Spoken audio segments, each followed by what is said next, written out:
శ్రీరామాయణము వేదోపబృంహణము. వేదవేద్యే పరే పుంసి జాతే దశరథాత్మజే వేద ప్రచేతసాదాసి సాక్షాత్ రామాయణాత్మన. వేదమే భూమి మీదకి దిగి వచ్చి శ్రీరామాయణంగా నడిచింది. అందుకే వేదం చదువుకోలేదు అన్న బెంగ ఉండదు, శ్రీరామాయణం చదువుకుంటే చాలు. శ్రీరామాయణం ఎంత గొప్పది అంటే, ఒక ఆడపిల్ల గర్భిణి అయితే అనేకమైనటువంటి సంస్కారములు చేయవలసి ఉంటుంది యథార్థానికి. శ్రీరామాయణం వింటే ఇక గర్భ సంస్కారములు అక్కర్లేదు, అన్ని గర్భ సంస్కారములు చేసినట్లే. అంత గొప్పది. విశేషించి గర్భిణి అయినటువంటి స్త్రీ షణ్ముఖోత్పత్తి శ్రీరామాయణం బాలకాండలోది వినాలి. కుమార సంభవం కాళిదాసకృతం కాదు. కాళిదాసకృతం కాదంటే నా ఉద్దేశం ఆయన రాయలేదు అని కాదు. కాళిదాసు గారు రచించినటువంటి కుమార సంభవం చదువుకోవడం కన్నా కూడా శ్రీరామాయణంలో ఉన్నటువంటి బాలకాండలో షణ్ముఖోత్పత్తిని వాల్మీకి మహర్షి ఏది చెప్పారో ఆ షణ్ముఖోత్పత్తిని గర్భిణీ స్త్రీ విన్నట్టయితే, ఒకవేళ లోపల ఉన్నటువంటి పిండం, లోపల ఉన్నటువంటి జీవుడు విశేషమైన పాపంతో వచ్చి బాధ పెట్టేటటువంటి వాడు వస్తుంటే ఆ పాపము నివృత్తి అయి సాధు పురుషుడైనటువంటి వాడు జన్మిస్తాడు. అందుకే శ్రీరామాయణానికి వ్యవహారమునందు కూడా చాలా విశేషమైనటువంటి ఖ్యాతి ఉంది. అది సాక్షాత్ వేదము. అందుకే రామాయణం చదువుకుంటే వేదం చదువుకున్నట్లే. వేదంలో ఎలా జీవించాలని చెప్పబడిందో దాన్నంతటినీ కూడా రామచంద్రమూర్తి అనుష్ఠించి చూపించారు. ఎక్కడి నుంచి ఎక్కడ వరకు అంటే, నామకరణం దగ్గర నుంచి, గర్భోత్పత్తి దగ్గర నుంచి చిట్ట చివర అంత్యేష్టి సంస్కారం వరకు శ్రీరామాయణంలో ప్రస్తావింపబడినటువంటి అంశం లేదు. అందుకే రామాయణం తెలిసి ఉంటే, రామాయణం చదువుకుని ఉంటే, ఎప్పుడైనా ఏదైనా ఒక సందర్భం ఏర్పడినప్పుడు ఇప్పుడు రాముడైతే ఏం చేస్తాడు అన్నది అవగాహన ఉంటే ఎవరైనా అదే చేయవచ్చు. రాముడు అడుగు తీసి అడుగు వేస్తే వేదాన్నే ప్రమాణంగా స్వీకరిస్తాడు. అందుకే దాని పేరే రామాయణము అని వచ్చింది. అసలు యథార్థానికి వాల్మీకి మహర్షి పెట్టుకున్న పేరు అది కాదు. సీతాయాశ్చరితం మహత్ పౌలస్త్యవధ అని పెట్టుకున్నారు ఆయన. కానీ లోకంలో దానికి రామాయణమని పేరు. రామాయణము అనడానికి కారణం ఏంటంటే, ఆయనము అంటే కదలిక, రామాయణము అంటే రాముని యొక్క కదలిక. రాముని యొక్క కదలిక అంటే ఏ మనుష్యుడు కదిలినా రెండు పాదములతోటే కదులుతాడు. రాముడు కూడా రెండు పాదముల మీద కదిలేడు. కానీ రాముడు కదలడానికి ఉపయోగించుకున్నటువంటి పాదములు రెండు లౌకికమైనటువంటి పాదములు కావు. సత్యము ధర్మము. సత్యం మీద ఊంచుకుని ధర్మాన్ని కదుపుతాడు, ధర్మం మీద ఊంచుకుని సత్యాన్ని కదుపుతాడు. సత్యధర్మములు రెండిటినీ రెండు పాదములుగా చేసుకుని నడిచాడు. కాబట్టే రాముని యొక్క నడక రామాయణం. రామ అన్న సీతమ్మ, సీతమ్మ తల్లి కూడా అంతే. ఆమె అయోనిజ కాబట్టి ఆమె నరకాంత కాదు, మానవకాంత కానప్పటికీ ఆవిడ కేవలము మనుష్యకాంత ఎలా ప్రవర్తిస్తుందో అలాగే ప్రవర్తించింది. ఆ పతివ్రత ధర్మం, పతివ్రత యొక్క శక్తి ఏమిటో నిరూపించి చూపించింది. అసలు ఆడదాని యొక్క వైభవం అంతా ఎక్కడుంటుందో, ఆడది పూజ చెయ్యాలా, భర్తను అనుగమించాలా, దేని చేత ఎక్కువ శక్తి వస్తుంది అంటే, మీరు శ్రీరామాయణాన్ని పరిశీలించండి. సీతమ్మ తల్లి పూజలు చేసింది అని మీకు ఎక్కడా కనపడదు. ఆమె ఎక్కడైనా పూజ చేస్తే రామచంద్రమూర్తి పూజ అయిపోయిన తర్వాత ఒక నమస్కారం చేస్తుంది అంతే. భర్తని అనుగమించడమే ఆమె యొక్క శక్తి. సనాతన ధర్మమునందున్న గొప్పతనం ఏమిటంటే, స్త్రీకి పూజ లేదు, ఆడదానికి పూజ చెయ్యవలసిన అవసరం లేదు. ఎందుచేత అంటే, మగవాడు ఎప్పుడూ ఒక ఇబ్బందిలో ఉంటాడు. ఏమిటి అంటే, ఆయన అనుష్ఠాన ప్రక్రియ చాలా జాగ్రత్తగా చెయ్యాలి. ప్రత్యక్ష పరమేశ్వరుడుగా దొరికేవాడు గురువు ఒక్కడే. కానీ గురువుకి సేవ చేయడానికి 365 రోజులు గురువుగారు అందుబాటులో ఉంటారని నమ్మకం ఉండదు కదా. ఆ అంతేవాసిత్వం అందరికీ అదృష్టంగా లభించకపోవచ్చు. భగవంతుడి పూజ చేసేటప్పుడు మగవాడు ఎంతో దృష్టి పెట్టి ఆ మంత్రభాగానికి సమన్వయం చేసుకుంటూ పూజ చేయాలి. అందుకే పూజ అన్న మాటకు అర్థం ఏంటంటే, త్రికరణములు ఏకీకృతము కావాలి. అలా ఏకీకృతము కానంతసేపు ఏ ఏ అంగముల యందు ఏకీకృతము కాలేదో దానిని యాంత్రికం అంటారు. పూజ చేసినట్టుగా శాస్త్రంలో తీసుకోరు. నేను మీతో ఒక ఉదాహరణ చెప్పాలి అంటే, పాదయోహో పాద్యం సమర్పయామి అన్నాను అనుకోండి. పాదయోహో పాద్యం సమర్పయామి అన్నప్పుడు ఇలా ఇలా చల్లాను అనుకోండి, అసలు నాకు దాని మీద ఏ శ్రద్ధ లేదు అని గుర్తు. పరమేశ్వరుడు మీ ఎదుట పాదములు రెండూ చాపాడు అనుకోండి, మీరు ఇలా నీళ్లు చల్లుతారా, ఆయన పాదములు కడుగుతారా? పాదాలు కడుగుతారు కదా. ఆయన పాదాలు కడిగినప్పుడు భావన చేత మీరు ఆ ఉద్ధరిణితో నీళ్లు తీసి ఇలా విడిచిపెట్టినా, మనసు మాత్రం ఆ మంత్రం చెప్పినప్పుడు చాపబడినటువంటి పరమేశ్వరుడి పాదాల మీద ధర్మపత్ని బంగారు చెంబుతో నీళ్లు పోస్తుంటే మీరు మీ కుడి చేత్తో ఆయన పాదములు కడిగినట్లు భావన చెయ్యాలి. అందుకే పూజ చూడవద్దు అంటారు. పెద్దలు చేసేటటువంటి పూజ చూసే ప్రయత్నం చేయకూడదు. ఎందుకో తెలుసా? పెద్దలు చేసే పూజ చూస్తే అదేమిటి అలా చేస్తున్నాడు అనిపిస్తుంది. ఆయన మనసులో రమిస్తూ ఉంటాడు.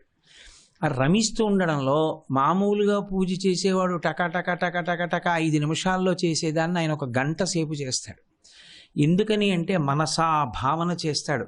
ఆ పాదములను కడుగుతాడు, ఉత్తరీయంతో తుడుస్తాడు, గంధాన్ని అనులేపనం చేస్తాడు, పారాణి పెడతాడు, అప్పుడు తర్వాతి ఉపచారం దగ్గరికి వస్తాడు.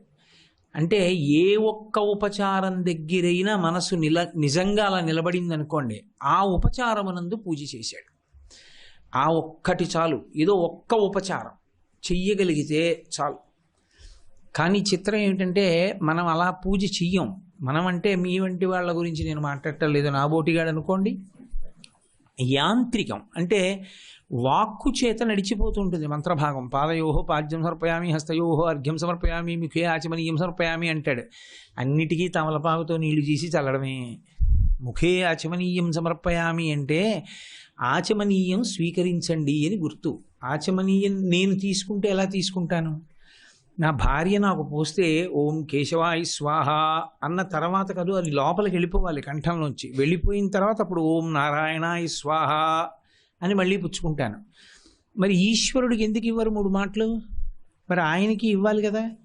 ఆయనకి ఇచ్చినప్పుడు ఆయన చెయ్యి చాపి లోపలికి పుచ్చుకుని మళ్ళీ చెయ్యి చాపడానికి వ్యవధి ఉండాలా వద్దా? 3 మాటలు ఇలా ఇలా ఇలా అంటే 3 మాటలు ఏమిటి, నా మొహం ఇలా అంటారు అంతే, అయిపోయింది ఆచమనీయం. ఎక్కడ పూజ? పూజ అంటే త్రికరణ శుద్ధి. మనస్సు చేత ఏది చేస్తున్నాడో, వాక్కు చేత ఏది చెప్తున్నాడో, కర్మేంద్రియం దాన్ని చెయ్యాలి. ఆ 3 ఎక్కడ ఏకీకృతమైతే అక్కడ పూజ చేశాడు అని చెప్తారు. ఈ 3 ఏ ఒక్కటి లేకపోయినా పూజ చెయ్యలే, ఆ ఉపచారము చెయ్యలేదు అనే వేస్తారు. అందుకే పురుషుడికి పూజ చేయడం చాలా చాలా కష్టం. భక్తితో మనసు నిలబడితేనే పూజ చెయ్యగలడు. మనసు నిలబెట్టడం మరీ కష్టం. అది అలా లొంగుతుందా? లొంగదు. అది లొంగితే ఇంకేం గొడవే ఉండదు, అది ఎక్కడికో వెళ్ళిపోతూ ఉంటుంది. కానీ స్త్రీకి చాలా అదృష్టం. అందులో ప్రత్యేకించి వివాహతి అయినటువంటి స్త్రీ సుమంగళి బహు అదృష్టవంతురాలు. ఏ కారణం చేత అంటే ఆమెకి ఇంకా వేరే పూజ లేదు.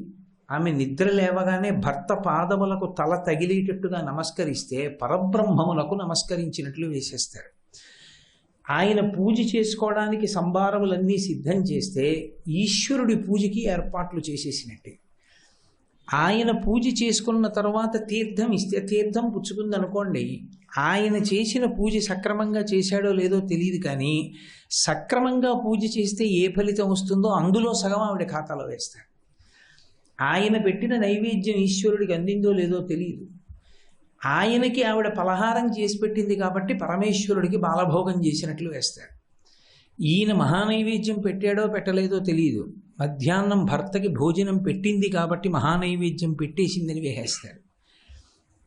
నేను రాత్రి ఈశ్వరుడి కాళ్ళు పట్టి పడుకోవాలంటే మనసా ఉపచారం చెయ్యాలి, ఓ కీర్తన పాడుకుంటూ.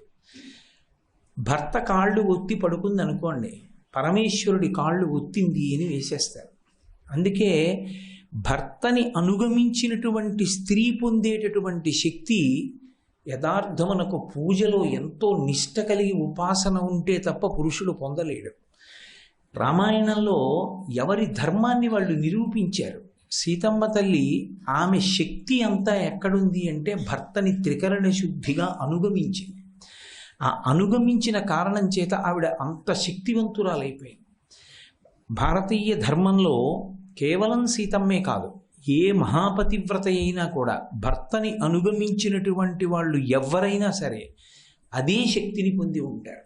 అందుకే పురుషుడి వలన వాన లేదు, యజ్ఞయాగాది క్రతువుల వలన వాన. కానీ ధర్మం తెలుసుకుని పతిని అనుగమించినటువంటి స్త్రీ వలన నెలకి ఒక వర్షం పడుతుంది. అంత గొప్ప స్థితిని, అటువంటి స్థానాన్ని కల్పించింది శ్రీరామాయణం. ఎవరు ఎలా ప్రవర్తించాలో చూపిస్తుంది. రామాయణం బాగా చదువుకుంటే నేనేం చెయ్యాలండి, ఇది ఎలా చెయ్యాలండి అని ఒకళ్ళని అడగవలసిన అవసరం ఉండదు. శ్రీరామాయణం బాగా చదువుకుంటే సీతారాములు ఏం చేస్తారో చూస్తే ఎవరైనా చేయవలసింది అది, అంతకన్నా ఇంకా చేయడానికి ఏమీ మిగలదు. అటువంటి శ్రీరామాయణం వేదోపబృంహణం, వేదం చెప్పినవన్నీ కూడా అద్భుతంగా కథారూపంలో తీసుకొస్తుంది. అలాగని కాల్పనికమైన కథ కాదు, యథార్థముగా జరిగినటువంటి వృత్తాంతం, ఇతిహాసం. అటువంటి ఇతిహాసమైన రామాయణంలో ఒక్కొక్క చోట ఒక్కొక్క మెరుపు. మహర్షికి ఒక అలవాటు ఉంది, ఆయన కథాభాగాన్ని ఎంత అందంగా చెప్తారంటే, రామాయణంలో తలుపు వేశారు అని చెప్పరు ఆయన. తలుపు వేయమని రాముడు చెప్పాడు, పరిచారికుడు తలుపు వేశాడు, రామ తలుపు వేశానని చెప్పాడు అని చెప్తారు. అంటే ఇంకా అనుమానం ఏమీ ఉండదు ఆ కథ చదివేటప్పుడు. అంత స్పష్టంగా ప్రతి కదలికని కూడా వర్ణిస్తారు ఆయన. అంతా ఏమి మళ్ళీ దీని గురించి వ్యాఖ్యానం ఉంటుందా, దీని గురించి ఏమైనా తెలుసుకోవడానికి ఎవరు చెప్తారు అని ఆలోచించడానికి ఏమి ఉండదు. అంత అరటిపండు ఒలిచినట్లుగా ఉండేటటువంటి కావ్యం, అంత తేలిక భాషలో ఇవ్వబడిన కావ్యం చాలా తక్కువ మంది వ్యక్తులు ఉంటారు. గుర్తుపెట్టుకోవలసినటువంటి వాళ్ళు కొన్ని వందల మంది ఉండరు. భారతంలో అలా కాదు. భారతంలో ఆది పర్వంలో కనపడినటువంటి వ్యక్తి మళ్ళీ ఎక్కడో ఇంకో పర్వంలో కనపడతాడు.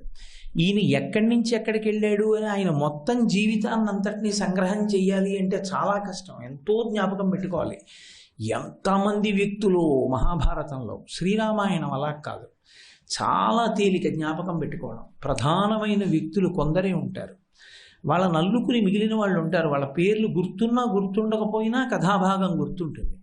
అంత అద్భుతమైనటువంటి రామాయణంలో ఒక్కొక్క చోట ఒక్కొక్క వ్యక్తి చేత ఒక్కొక్క శ్లోకం చెప్పిస్తారు మహర్షి. చెప్పించారు అన్న నా మాటకు అర్థం ఏమిటంటే, మహర్షి చెప్పారు అని కాదు, ఆ వ్యక్తి చెప్పినటువంటి దాన్ని మహర్షి మనకు అందిస్తాడు. కానీ వెతికి పట్టుకోవాలి, చాలా జాగ్రత్తగా పట్టుకోవాలి. అది మెరుపది. ఇప్పుడు సాలగ్రామం కావాలనుకోండి, సాలగ్రామం కావాలి అంటే సాలగ్రామం ఎక్కడి నుంచి తీసుకొస్తారు? రాళ్లలో ఉంటాయి సాలగ్రామాలు. రాళ్లలో ఉన్న సాలగ్రామాన్ని తీయాలి అంటే రాళ్ల దగ్గరికే వెళ్ళాలి, వెళ్ళి రాళ్లలో వెతికితే సాలగ్రామం వస్తుంది.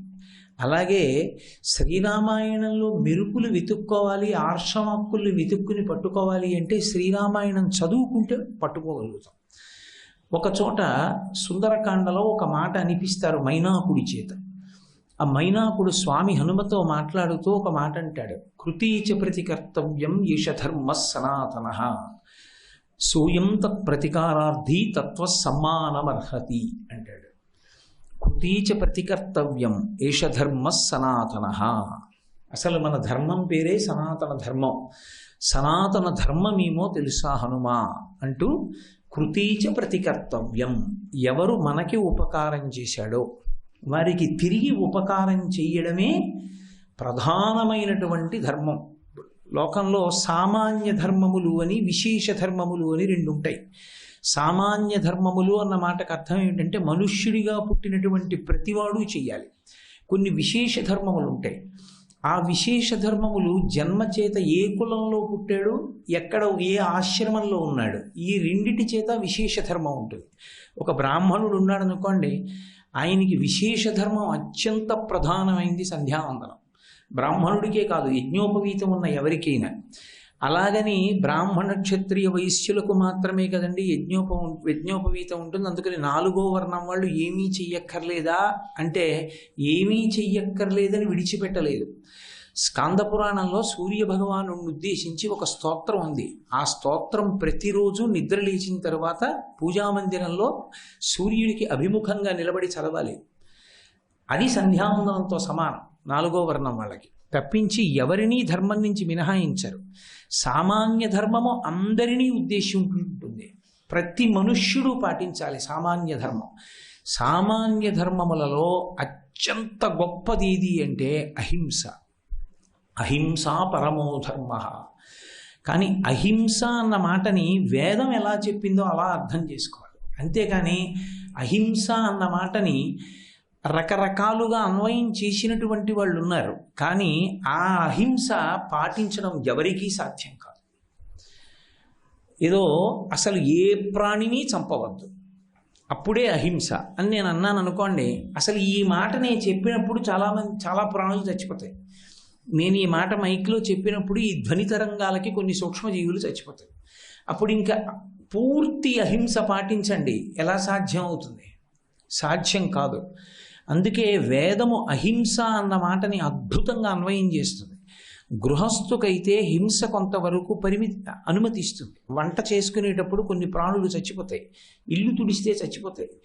సన్యాసి అస్సలు ప్రాణిహింస చేయడానికి వీల్లేదు. అందుకే సన్యాసి వంట చేసుకోకూడదు, అగ్నిహోత్రంతో సంబంధం ఉండకూడదు. అగ్ని సంబంధం విడిచిపెట్టేస్తాడు కాబట్టే సన్యాసి శరీరం పడిపోయిన తర్వాత కూడా శరీరాన్ని దహించకూడదు, దాన్ని భూస్థాపితం చేస్తాడు. చేసి దాని మీద తులసి చెట్టు పెడితే బృందావనం అనాలి, శివలింగం పెడితే అధిష్టానం అనాలి. అంతే తప్ప సమాధి అన్న మాట వాడకూడదు. సమాధి అన్న మాట సన్యాసికి ఉండదు. సన్యాసి శరీరాన్ని భూస్థాపితం చేస్తే దాని మీద తులసి చెట్టు పెడతారు, పెడితే బృందావనానికి వెళ్ళామనాలి. మహాత్ములైనటువంటి వారు లోపల నుంచి ఇప్పటికీ ఎవరు వచ్చారో తెలుసుకుంటూ ఉంటారు. ఇప్పటికీ కాంచీపురంలో చంద్రశేఖరేంద్ర సరస్వతి మహాస్వామి వారి బృందావనం ఉంది. ఆ బృందావనం దగ్గరికి ఆయనకి అత్యంత ముఖ్యమైన అంతేవాసులు పై ఊరు నుంచి వస్తున్నప్పుడు ఆయన లోపల నుంచి తెలుసుకుంటారు వస్తున్నారు వాళ్ళని. ఇప్పటికీ ఆ ప్రజ్ఞ అలాగే ఉంటుంది. అందుకే పరమాచార్య స్వామి వారి దగ్గర ముఖ్యమైన అంతేవాసులైన భక్తులు ఎవరైనా వెడితే పేరు చెప్తారు. కాకినాడ నుంచి కోటేశ్వరరావు గారు వచ్చారు స్వామి అంటారు. ఎందుకంటారు అంటే స్వామి వింటారు, పరాకు పడతారు, ఓ వచ్చాడనమాట వీడు అని ఆయన తన దివ్యమైనటువంటి అనుగ్రహాన్ని వర్షిస్తారు. అటువంటి స్థాయిని పొందిన మహాపురుషులకి పైన తులసి కోట కానీ శివలింగం కానీ ఉంచుతారు. భగవాన్ రమణులకు శివలింగం ఉంచారు, అధిష్టానం అంటారు. అలాగే శృంగేరిలో చాలా చోట్ల అధిష్టానాలు ఉంటాయి. గురువుల యొక్క శరీరాల్ని ఉంచేసినటువంటి ప్రదేశం పైన శివలింగములు పెట్టి ఉంటాయి. ప్రతిరోజు ఇప్పుడు ఉన్నటువంటి గురువు గారు వెళ్ళి నమస్కారం చేస్తారు. ఇప్పటికీ శృంగేరిలో ప్రాతకాల పూజ అయిపోగానే శృంగగిరి పీఠాధిపతులు భారతీ తీర్థస్వామి వారు ఖచ్చితంగా వెళ్ళి గురువుగారుల అధిష్టానాలన్నిటికీ ప్రదక్షిణం చేసి నమస్కారం చేసి లోపలికి వెడితే తప్ప ఎవ్వరితో మాట్లాడరు. గురువుగారికే నమస్కారం. వారు ఎక్కడికి వెళ్ళినా వారితో గురుపాదుకలు పెడతాయి. అన్నీ గురుపాదుకలకి చెప్పి గురుపాదుకలకి నమస్కరిస్తారు. అంత గురుభక్తితో ఉంటారు. కనుక కొన్ని విశేష ధర్మములు, కొన్ని సామాన్య ధర్మములు, అహింసా పరమో ధర్మ, ఇది అందరికీ అన్వయం అవుతుంది. ఎవరో కొంతమందికి అన్వయం అయ్యేది కాదు. అహింస తర్వాత మళ్ళీ అంత గొప్పది ఏది అంటే ప్రత్యుపకారం. ఉపకారం చేసిన వాడిని జ్ఞాపకం పెట్టుకుని మళ్ళీ ఉపకారం చెయ్యడం. అలా చెయ్యడంలో తొట్టుపాటు ఉండకూడదు, నేను చెయ్యనా అన్న ఆలోచన రాకూడదు. ఉపకారం చేసిన వాడికి ప్రత్యుపకారం చెయ్యడంలో ఎప్పుడూ ముందుండాలి. అలా కానీ చేయకపోతే ప్రాయశ్చిత్తం లేని ఏకైక దోషం అదొక్కటే. వేదంలో ప్రాయశ్చిత్త కాండ అనే ఒక ప్రత్యేకమైనటువంటి భాగం. ఏదైనా ఓ తప్పు చేస్తే దానికి ఓ ప్రాయశ్చిత్తం చేయిస్తారు. ఆ ప్రాయశ్చిత్తం చేస్తే ఆ దోషం పోయింది అని. ఏదో పిలక లేదనుకోండి, పిలక పెట్టుకోకుండా ఎవరో గుడ్డు చేయించేసుకున్నాడు. ఏమిటి ప్రాయశ్చిత్తం అంటే మళ్ళీ జుట్టు పుట్టి పిలకొచ్చే వరకు దర్భ కట్టుకోవాలి, అప్పుడు అది ప్రాయశ్చిత్తం. అలా ప్రాయశ్చిత్త కాండ అంటారు. దేనికైనా ప్రాయశ్చిత్తం ఉంది. ఉపకారం చేసిన వాడికి తిరిగి ప్రత్యుపకారం చేయడంలో అలసత్వం వహించి అవతల వాడికి మళ్ళీ ఉపకారం చెయ్యకపోతే దానికి మాత్రం ఇక ప్రాయశ్చిత్తం లేదు. వేదాంతర్గతమైనటువంటి రహస్యాల్ని శ్రీరామాయణం ప్రకాశింపచేసింది. సుందరకాండలో మహర్షి ప్రత్యుపకారము కృతజ్ఞత దీని గురించి చెప్తే, కిష్కింధకాండ చివరి భాగం దగ్గరికి వెళ్ళేటప్పటికీ లక్ష్మణస్వామి మాట్లాడుతూ అంటాడు, బ్రహ్మగ్నీచ సురాపీచ చోరీ భగ్నవ్రతీ తథా నిష్కృతిర్విహితాసిద్భి కృతఘ్నో నాస్తి నిష్కృతి అంటాడు. కృతఘ్నుడు అంటే ఎవరంటే చేసిన ఉపకారాన్ని మరిచిపోయినవాడు, కృతజ్ఞుడు అంటే చేసిన ఉపకారాన్ని జ్ఞాపకం పెట్టుకున్నవాడు. కృతజ్ఞో నాస్తి నిష్కృతి, కృతజ్ఞునికి నిష్కృతి లేదు. ఎవరికి ఉంది? బ్రహ్మగ్నీచ, బ్రహ్మహత్య చేసిన వాడికి కూడా నిష్కృతి ఉంది. సురాపేచ, కళ్ళు తాగిన వాడికి ఉంది. చోరే, దొంగతనం చేసిన వాడికి ఉంది. భగ్నవ్రతే తథా, వ్రతభగ్నం చేసినటువంటి వాడికి ఉంది, వ్రతభంగం చేసిన వాడికి. కానీ ఒక ఉపకారాన్ని పొంది ఆ ఉపకారం చేసిన వాడికి ప్రత్యుపకారం చేయడంలో తడబడి అలా ప్రత్యుపకారం చెయ్యని వాడికి కృతజ్ఞో నాస్తి నిష్కృతి, నిష్కృతి లేదంటాడు. కాబట్టి కృతజ్ఞత అనేటటువంటిది ప్రయత్నపూర్వకంగా మనుష్యులు అలవాటు చేసుకోవాలి, లేకపోతే భయంకరమైన దోషం వచ్చి పడిపోతుంది.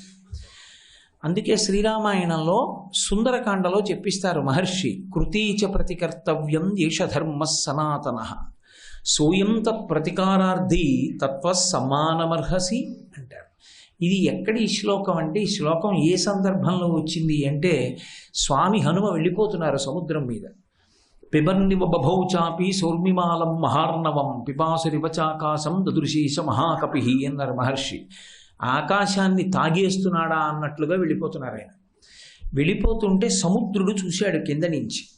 హనుమ వెడుతున్నారు. అది ప్రత్యుపకారము అన్న మాటకి ఎక్కడి వరకు ఆలోచించాడంటే, తన కడుపులో పడిపోయి ఉన్నటువంటి మైనాకుడితో చెప్పాడు, నా దగ్గర ఉన్నవి ఉప్పు నీళ్లు, నేను పైకి లేవకూడదు, నేను పైకి లేస్తే సృష్టి ధర్మాన్ని అతిక్రమించినట్టు. సముద్రానికి ఈశ్వరుడు చెలియలి కట్టని విధించాడు. చెలియలి కట్ట అంటే అది దాటగలిగిన, సముద్రం అంతా పొంగితే దాటేస్తుంది చెలియలి కట్టని, కానీ దాటదు.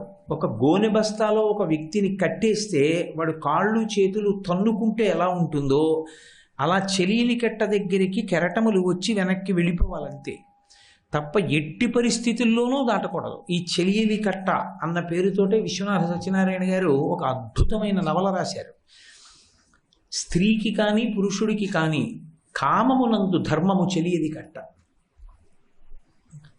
అదుపు తప్పడానికి ఎంతసేపు అండి? తప్పు చేయడానికి 5 నిమిషాలు చాలు. కానీ తాను తప్పు చెయ్యకుండా, ఈ దేశంలో పుట్టినటువంటి వాళ్ళు ఒకసారి ఆడదాన్ని స్వీకరిస్తే ధర్మపత్నిగా, చావో రేవో ఆమెతోటే. అనుకూలవతి అయిందా జన్మ పండింది, కాదా జన్మ పండింది, వైరాగ్యం వచ్చింది. 2 రకాలుగాను జన్మ పండవలసిందే తప్ప ఇంకొకలా మాట్లాడకూడదు. అందుకే అత్యంత హీనాతిహీనమైనటువంటి సంస్కారం ఏది అంటే, తన భార్య పైన 3వ వ్యక్తికి నేరం చెప్పడం. ఒకసారి మంగళసూత్రం కట్టిన తర్వాత ఎట్టి పరిస్థితుల్లో భార్య మీద పురుషుడు వేరొకరికి నేరం చెప్పడానికి వీల్లేదు. తన భార్యని పరపురుషుడి దగ్గర పొగడడానికి వీల్లేదు. వారు చాలా పెద్దలు, సంస్కారవంతులు, ఆమెకి తండ్రి వంటి వారైతే మాత్రమే పొగడాలి తప్ప అన్య పురుషుల దగ్గర మా ఆవిడండి అని మాట్లాడకూడదు. ఆమె ఎటువంటిదైనా సరే తను భరించాలి. అలా భరిస్తాడు కాబట్టే భర్త భరించి ఆమెకి కీర్తి కట్టబెట్టాలి తప్ప ఆమెకి అపకీర్తి వచ్చేటట్టు తాను ప్రవర్తించకూడదు పురుషుడు. ఎక్కడి ధర్మం అక్కడే. కాబట్టి చెలియలి కట్ట, ఆడది కానీ మగవాడు కానీ కామమునందు ధర్మమును తప్పరు. ధర్మము చెలియలి కట్ట. ఎవడు తాళి కట్టాడో వాడితోడిదే జీవితం, ఎవరికి తాళి కట్టాడో ఆమెతోడిదే జీవితం, అంతే. ఇక ఆ చూపు వేరొకరి యందు ఉండదు. మిగిలిన వాళ్ళందరూ కామాక్షి పరదేవతా స్వరూపం. ఒక్క భార్య యందే కామదృష్టి, అది చెలియలి కట్ట. అది దాటితే ఎంత ఉపద్రవాలు వస్తాయో చూపిస్తారు విశ్వనాథ సత్యనారాయణ గారు. ఆర్ష సంస్కృతిని దృష్టిలో పెట్టుకుని నవలల రూపంలో అద్భుతమైనటువంటి విషయాలు అందించిన మహాపురుషుడు విశ్వనాథ వారు. కాబట్టి సముద్రము పైకి లేవకూడదు. సముద్రం పైకి లేచిందనుకోండి, హనుమకి స్వాగత సత్కారాలు చేద్దామని సమస్త ప్రాణికోటి దెబ్బతింటుంది. అందుకని ఆయన లేవకూడదు. పైగా పైకి లేచినా తన దగ్గర ఉన్నది ఉప్పు నీరు, అర్ఘ్యపాద్యములను ఎలా ఇస్తాడు? అందుకని తనలో ఉన్నటువంటి మైనాక పర్వతంతో మాట్లాడుతున్నాడు. మాట్లాడుతూ ఒక మాట చెప్పాడు, అహం ఇక్ష్వాకునాధేన సగరేణ వివర్ధత ఇక్ష్వాకు సచివశ్చాయం నవసీదితుమర్హతి అన్నాడు. ఇక్ష్వాకు వంశంలో పుట్టినటువంటి రామచంద్రమూర్తి కార్యం మీద హనుమ వెళ్ళిపోతున్నారు. నేను ఇక్ష్వాకు వంశంలో పుట్టినటువంటి సగర చక్రవర్తి యొక్క కుమారులైనటువంటి సగరులు ఈ భూమి మీద గోతులు పెడితే 60,000 మంది అందులోకి వచ్చి చేరిన నీరు సాగరములని పిలువబడ్డాయి. అప్పుడు వచ్చింది సముద్రం.